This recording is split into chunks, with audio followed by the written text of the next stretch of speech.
7h35, c'est l'heure de retrouver Damien comme tous les mercredis matins et durant toute cette année, Damien nous a raconté des histoires complètement dingues, folles, insolites, des savoirs inutiles certes, mais surtout indispensables. De belles histoires qu'on a pu découvrir avec Damien et on termine en beauté cette année avec toi et avec l'histoire d'un pigeon voyageur pas comme les autres. Bonjour Damien. La Première Guerre mondiale a été l'une des plus meurtrières que l'humanité ait connues. Cependant, bon nombre de soldats se sont illustrés durant ces batailles horribles au point d'être élevés au rang de véritables héros. Et si je vous disais que justement, l'un des héros de cette guerre n'était autre qu'un pigeon ? Je m'explique. Tout commence en 1918 dans la forêt d'Argonne en France. La Première Guerre mondiale entre alors dans sa phase finale et les combats font rage. C'est ici que se joue l'une des offensives les plus décisives du conflit, l'offensive Meuse-Argonne, impliquant pour la première fois des troupes américaines en grand nombre.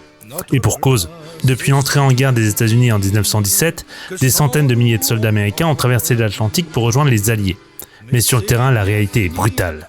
La communication entre les troupes, pourtant essentielle à une bonne coordination des attaques, est très difficile.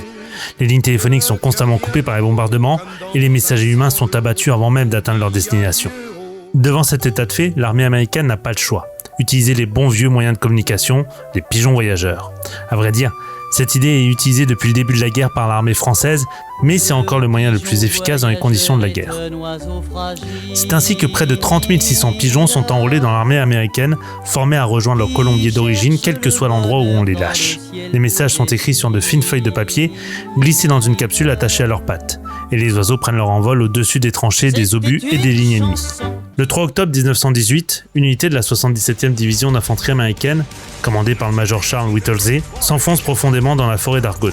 554 hommes avancent dans les bois denses, persuadés d'être soutenus sur leur flanc par 2 unités alliées. Sauf que ces unités, elles, n'avancent pas.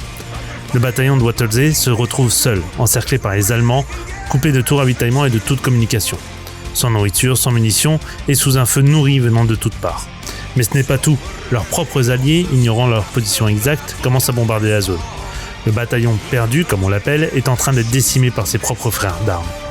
Durant la nuit du 3 au 4 octobre, ce ne sont pas moins de 350 soldats qui meurent.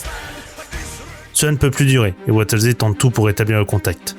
Des volontaires s'élancent à travers les lignes ennemies pour porter les messages à la main, mais ils sont abattus par l'ennemi. Il se tourne alors vers ses pigeons. Cependant, il va falloir être chanceux, car sur les 8 pigeons dont il dispose, il ne lui en reste plus que 2. Alors que l'on prépare le premier, ce dernier s'échappe à la suite d'une explosion. Tous les espoirs des soldats américains se reposent plus que sur un seul animal, un certain Cher Ami. Cher Ami est un pigeon voyageur d'origine britannique, offert à l'armée américaine par des éleveurs anglais. Il a déjà accompli plusieurs missions de liaison sur le front, 12 au total. Mais celle-ci est différente. Celle-ci, c'est la dernière chance d'un bataillon tout entier. Le message que Whittlesey attache à sa patte est désespéré. Nous sommes le long de la route parallèle au 276.4. Notre propre artillerie fait un tir de barrage sur nous. Pour l'amour du ciel, arrêtez! Whittlesey le sait. Au-delà du message, c'est la ville de ces 194 hommes restants qu'il confie à Cher Ami. On lâche alors le volatile qui décide d'abord d'aller dans un arbre environnant pour se lisser les plumes. Un soldat brave alors le danger pour sortir de sa cachette et aller secouer l'arbre sur lequel le pigeon se trouve. Cher Ami s'envole à nouveau, mais les Allemands le repèrent. Une volée de tirs crépite dans sa direction. Cher Ami est touché à la poitrine, il tombe. Les soldats qui l'observent retiennent leur souffle. Et soudain, n'écoutant que son courage et son devoir, l'animal se relève et reprend son envol. Esquivant les balles, Cher Ami vole pendant 25 minutes sur 40 km sous les tirs ennemis. Cependant, il reste blessé à la poitrine, l'œil gauche crevé, la patte droite presque entièrement arrachée, ne tenant plus que par un tendon.